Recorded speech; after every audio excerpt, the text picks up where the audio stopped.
So we move on to our sort of main topic for the day, which is Les Misérables. Oh, good. Which I recently watched the 2012 Tom Hooper one. And I know it's not a particularly recent film, but I think it needs talking about. Who better than a resident musical theatre expert here? Yes. Not something I'd probably recommend if you're just getting into Les Mis. I definitely think there's better versions out there that you could listen to. Yeah, like probably any version. Because this is my first real exposure to Les Mis, was watching this film. Whereas for me, I'd probably say my first experience was the 10th anniversary concert at my uncle's house when I was about 13, 14 years old. At his house? Yeah. Had the whole fit the whole concert in there. The whole audience and orchestra bit. No, if only. No, that was on DVD. Ah, DVD. Oh, not even on back Blu-ray. Back in the day, before Blu-rays came. Ah, really old then.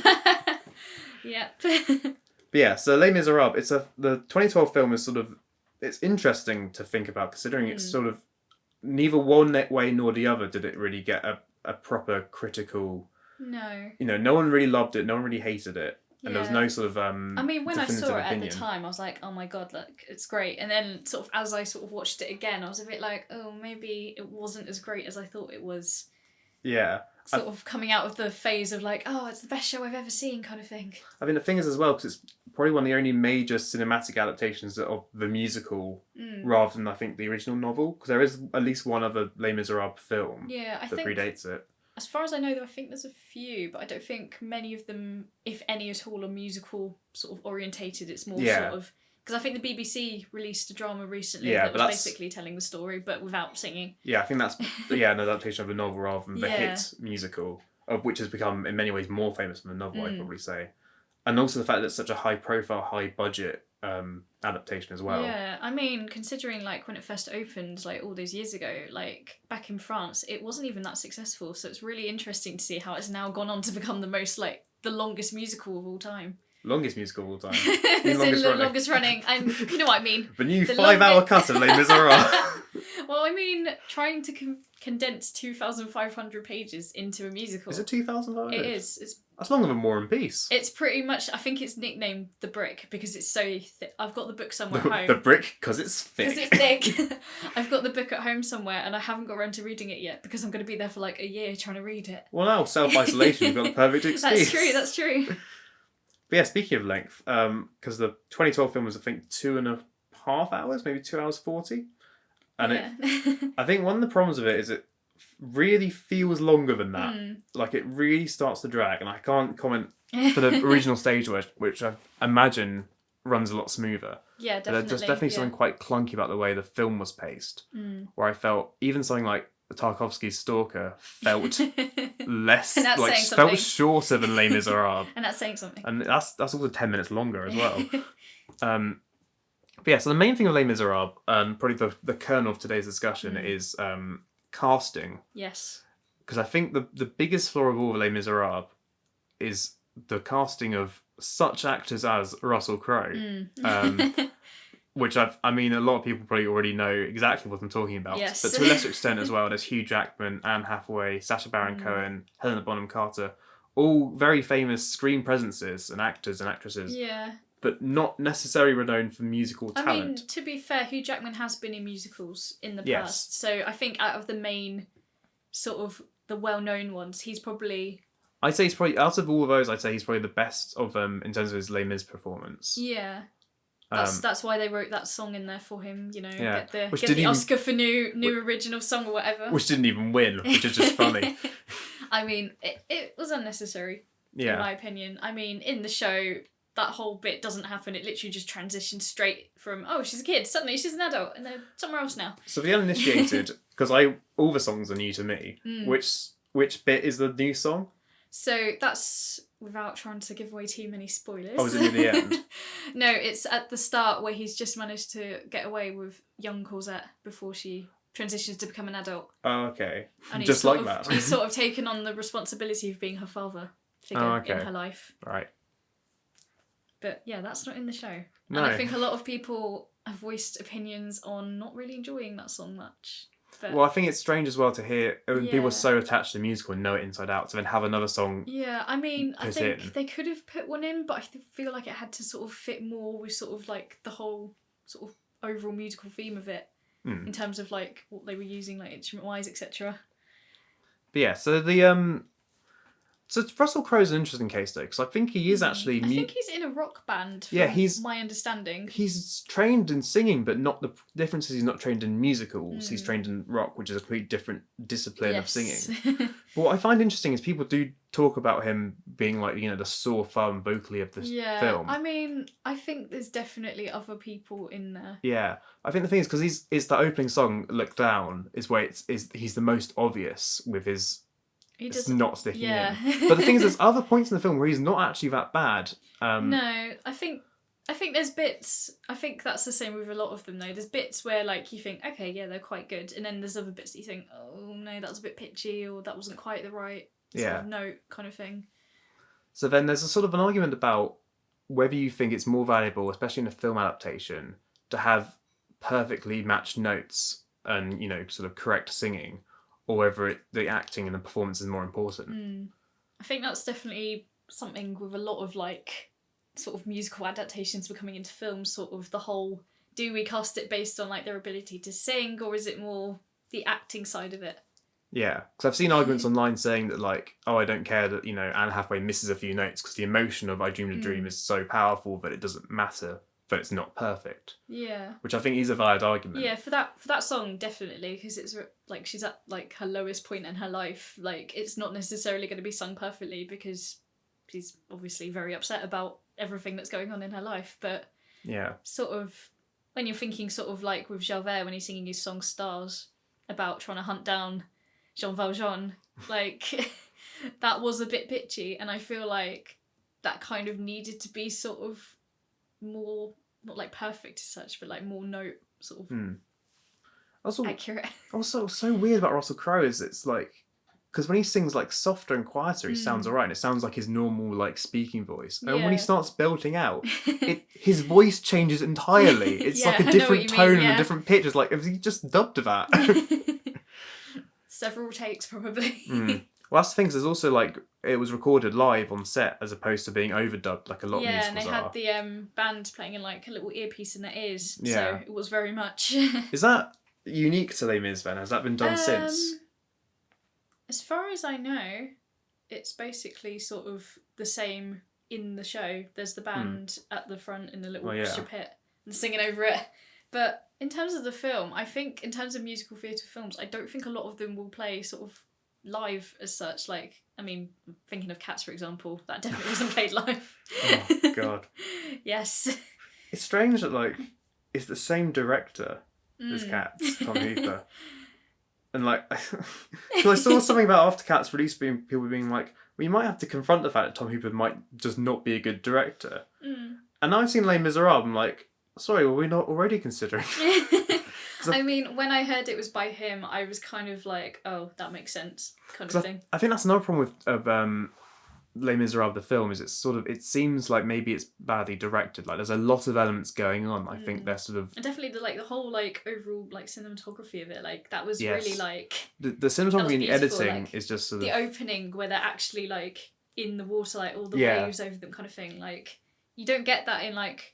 in the theatre, it made like so much more sense what they were kind of doing. There's definitely a lot more scale offered by the cinematography. There's a lot more sort of sweeping, sort of grand shots of Paris and stuff, which I think add to it. Because I mean, it is an epic story in every sense of the word, and I think that does add to it a lot more than stage can. However, there is editing problems with the film. Yes, as you pointed out to me yesterday. Yes, there are certain moments where I feel like the editing is sort of too frantic for its own good. They don't know who to focus on. It's kind of like, oh, we got to focus on this character. Oh, this character. Oh, Like there's a song relatively near the end with it's being sung between Cosette and Jean Valjean. Is that right? The dad or the... Yes, and then Marius. Yes. Trying to remember all the names here. But that's the quiz. And the film is cutting between all three of them so frantically. I can always picture like a vision mixer slamming the buttons, trying to work out where to go next. Oh no, we've got to focus on Hugh Jackman because he's the main guy. That's the thing, because it's like they're on those two, and he like, cuts back to Hugh Jackman for like a second, and then straight back again. It's like just cut that shot out. And Cats had that as well, like some poor editing. Yeah. Which I know Tom Hooper had a hand in editing Cats last minute. So I'm wondering if he had a hand in editing Les Mis and he just can't edit, which might be possible. Maybe we'll have to look that one up, I think, as to whether he was credited as an editor on the film or not. Yeah. Do contact in if you know. Even though we're probably going to IMDb this the minute we finish recording. But oh well. Don't tell them that. Yeah, Les Mis. Any other comments on the film about why you think it doesn't work as well? I think it's mainly just down to some of the casting choices. I don't think the Thénardiers been necessarily cast that well, and I mean, I know they're not supposed to be the best singers because they're not necessarily the best in the show. Who was playing Thénardier? In the musical? In the film? Sacha... Oh yes, Sacha Baron Cohen, yeah. Forgive me for pronouncing that wrong, but yeah, but it's meant to be comic relief, it's meant to be funny, it's meant to be like, it's literally the only like good fit sort of happy thing in the like whole musical, but in the film it was a bit sort of dull still. Well, for me that scene felt actually, the Master of the House song felt weirdly out of place because there's a musical title, The Miserable Ones, and it's so far been very doom and gloom and quite miserable, and then we have this weirdly raunchy borderline sex comedy kind of style number with Helena Bonham Carter and Sacha Baron Cohen being all sort of but I feel like they definitely bigged it up more in the film than what it is in the show, because in the show it's literally just him being like, oh, I'm a con man basically, I'm going to steal everyone's stuff, but I can see it as being like sort of essentially like a drunken ballad maybe in the side of an inn. That's basically what they're trying to get in the musical. Well, in the film it's so grand. It feels like sort of... Yeah, it's just sort of thrown in there, isn't it? Like, hey, we're here, we exist. Yeah, it's sort of something that's from like a carry-on musical or something. It's strange. Yeah. But yeah, and I think that also just maybe generally there's sort of some weird, maybe not so much tonal shifts in the film, but I think that because there's a lot of things to focus on, I feel it jumps between things quite a lot. Like it struggles to balance all the different plots and characters going on.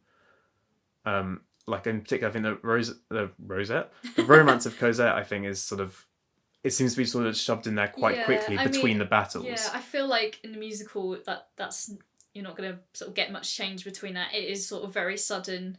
Yeah. They meet, they don't see each other for a while, and then suddenly they're back together. Yeah, I mean, I get it's an old novel, but it's like, oh, I saw her across a crowded street and now I'm madly in love with her. And I was like, mate, you don't even know her. I mean, yeah, in the musical they like linger a bit and they're like, oh, like, because he knocks into her, knocks her over, and he's like, oh my god, I'm so sorry, kind of thing. And then love happens. Yeah, but like in the concert when I saw it, like they sort of casually, awkwardly like bump into each other, kind of thing, like, oh, sorry, I didn't see that, kind of thing.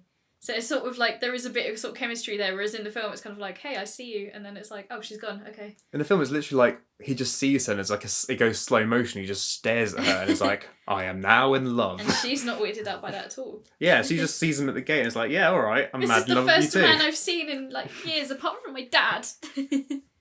Basically. Yeah. I mean, so it's interesting to think that that's still a problem in the musical itself and not just the film. Because I think the film, as far as I can gauge, seems like a relatively direct translation. Yeah. I mean, there's obviously bits they've had to cut out because, again, long ass book. And the musical itself must be, what, 3 hours? I'd say maybe a bit less than that, but then I'm also including the interval sort of in that runtime. So, yeah, I'd probably say if you're including interval, then yeah, probably about the same. But it doesn't feel like when we went to go see it recently, we sort of looked at the time and we were like, oh my god, how has it gone like that quick, kind of thing. Whereas with the film it's kind of like, oh, okay. I think the film could have done with an interval.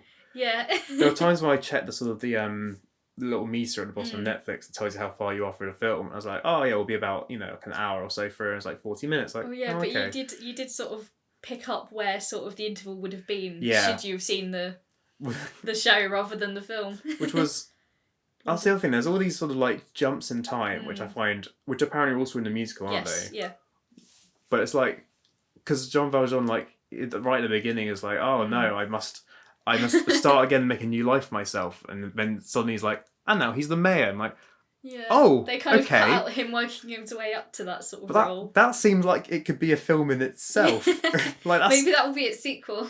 Like going from a criminal on the run to mayor of a town and no one suspects. Like that's quite a big change in character. I mean, they try to hunt him down, but they don't do a very good job at finding him. And then they're like, oh, we found him, and then it's not him, and kind of in the show, it's kind of ironic because he's so adamant, I've got the guy, I've got him, there's no mistaking it. And he's sort of like, oh, but what if I was the person? And he's like, no, it can't be you, kind of thing. Whereas in the film, it doesn't really sort of give you that. It's just Javert being a bit like, no, I'm not questioning you, I promise, kind of thing. Yeah. And he just sings it as well. He sings it as well in that weird sort of high pitch. That's the weird thing. There were points, I know the musical is sung through, but there are points in the film where it's like, it looks like you want to be saying this. Are you sure you don't want to just ignore part and just say this as dialogue? Because otherwise, every line Javert. Javert. Javert, isn't it? Javert. It's like almost every line Javert says, I think is sung, and there's times where it doesn't help when he's trying to be serious. He's going, I'm singing in this Russell Crowe voice. I'm like, no, please. Yeah, no, I think it would have helped if it was someone else, make it less awkward. Definitely the guy we saw, it made sense, him singing everything. Yeah. Probably being musically trained does help, I imagine. Yeah, I mean, the concert we had, we saw Matt Lucas's Thénardier, and he sort of would improvise a bit on stage, and it worked quite well for the character, and that was spoken, and it like fitted with the whole overall sort of gist of the show. There wasn't sort of any like awkward, why is he not singing kind of thing. So yeah. So in conclusion, Les Misérables 2012, it's all right. Go watch the musical rather than the film. Yeah, I would say it's you can see the sort of the quality of the show shining through at points, but it just makes you want to go watch that, I think, rather than... Yeah. If they got sort of better, like, in terms of vocal-wise, I think if they got better vocals and, like, kept, like, the whole, like, cinematography, then I feel like it would have been overall better. Yeah. But that's just my opinion. But yeah, for the time being, 6 out of 10, maybe? Yeah, that's what I'm going for.